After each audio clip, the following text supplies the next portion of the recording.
The Resident Evil franchise has had a ridiculous history with quality shooting up and down by the decade. Capcom has done a great job of keeping their winning streak following the fantastic soft reboot with RE7 and the string of excellent remakes, but fans are now getting a little confused as to what's happening next. The last mainline Resident Evil game was Resident Evil Village, which is now 4 years old, and the last big game to be released was the Resident Evil 4 remake, which dropped in early 2023. Capcom has clearly been working on something in the meantime, but they're very hesitant to tell us what it is exactly. Thankfully, we have some inside reports to go off of, and with these summer game showcases happening as early as next month, we could be getting a big RE9 reveal, which is really exciting. Today's video, we're going to be going over absolutely everything we know about RE9, including the big reveal date, when it's supposed to drop, and what exactly we can expect from the experience. We have a lot to cover, so check the video chapters for easy viewing, and let's get started. So there have been quite a few details that have come out about Resident Evil 9 and where Capcom is going to take with this game. According to a new batch of rumors, the game is going to be a pretty huge reinvention of the series, likely serving as a soft reboot in the same sense that RE7 was, meaning it will feature gameplay unlike anything else in the series up to this point, which could explain why it's taken them so long to show it off. Now, these reports claim that RE9 will have some open world elements, and that it's going to be the biggest mainline RE game to date by a pretty large margin. Now, it's rumored that both Leon Kennedy and Jill Valentine are supposedly going to be playable characters, and there is a chance that Chris Redfield and Barry Burton will show up as well, but they likely won't be playable, at least not in the main campaign. Now, there's set to be a very wide variety of locations to explore, such as a forest, a temple, a hospital, and a few laboratories, although it's unclear if this will be a part of a unified open world.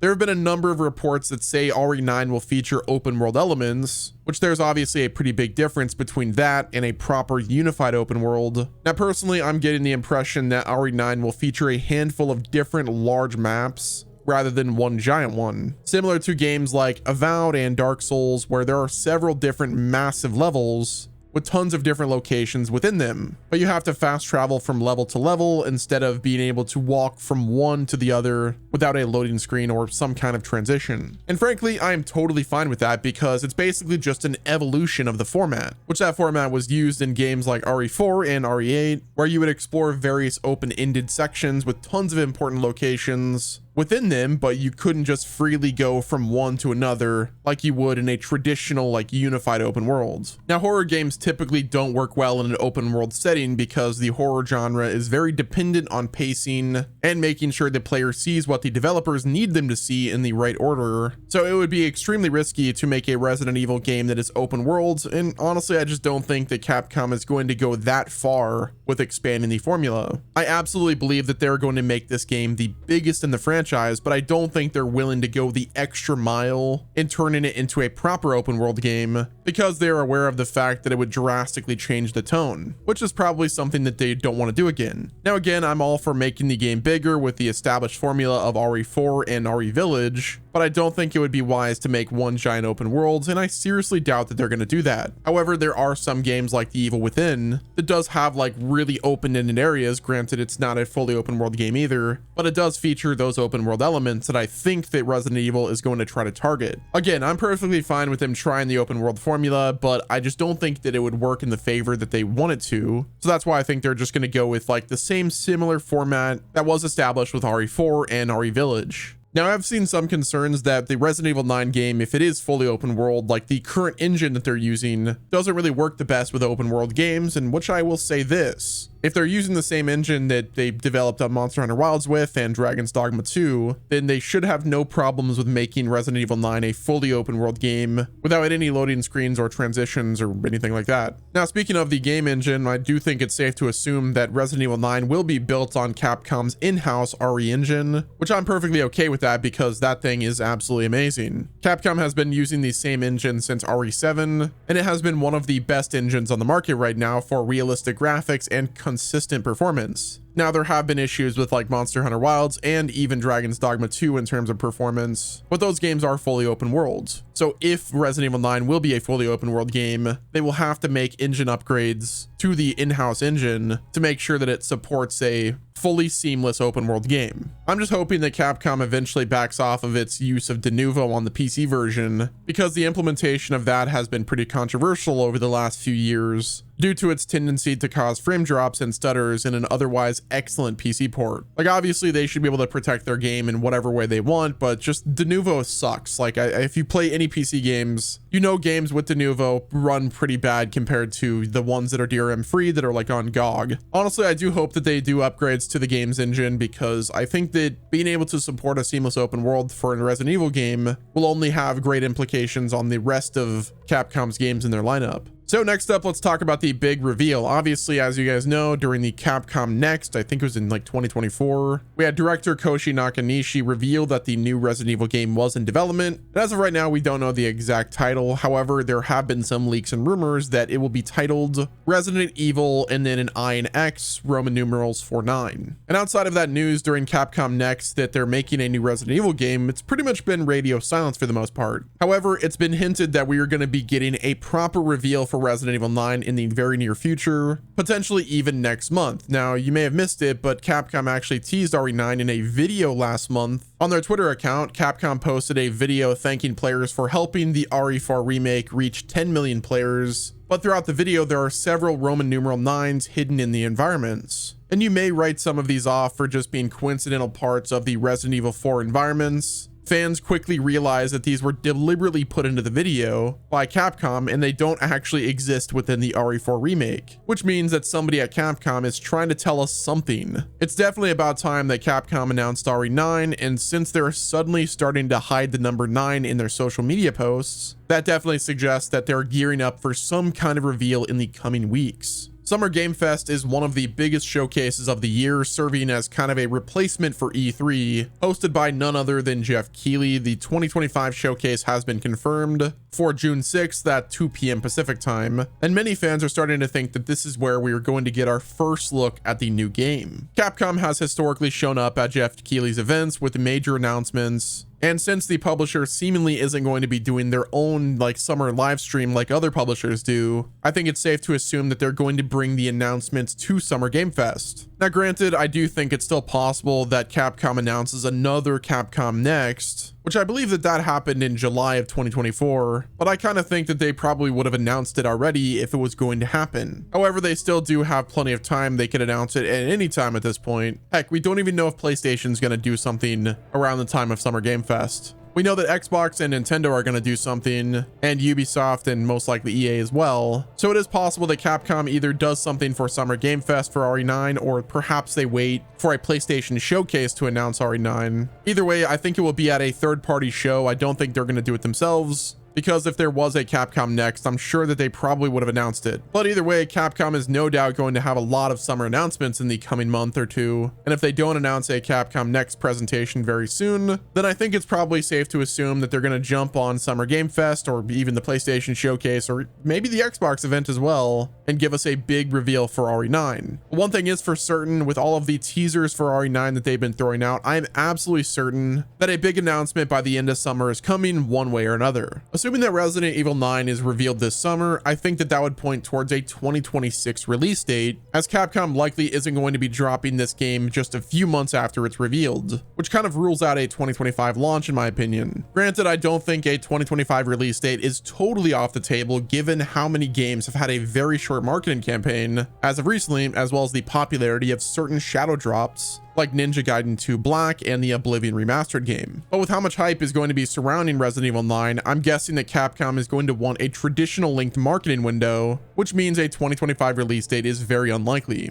But assuming that we get a reveal over the summer, I'm thinking this could mean that the game is going to drop in early 2026, possibly before Grand Theft Auto, which is currently slated for a May 2026 release window, although you never know if Rockstar's release dates actually mean anything anymore. So it's totally possible that GTA gets pushed back again, but Capcom generally likes to launch their big games at the beginning of the year, and this would actually line up for the release dates of the last few Resident Evil games. RE Village dropped in May, the RE4 remake dropped in March, the RE2 remake dropped in January, and then Resident Evil 3 dropped in April. So it would totally be in character for Capcom to reveal RE9 this summer and then have the release date be somewhere in the first few months of May of 2026, which means this game is actually less than a year from release at the time you're seeing this video, which is super exciting. But yeah, guys, that's going to wrap it up with this video. Let me know what your thoughts are on Resident Evil 9. Do you guys think that it's going to get revealed this year? When do you think the release date's going to be? In my opinion, I'm on team 2026. Are you on team 2025? Hit the like button if you enjoyed, subscribe with your notifications turned on so you're not missing out on any future gaming news. And until next time, this has been Wes, and I will talk to you guys again soon.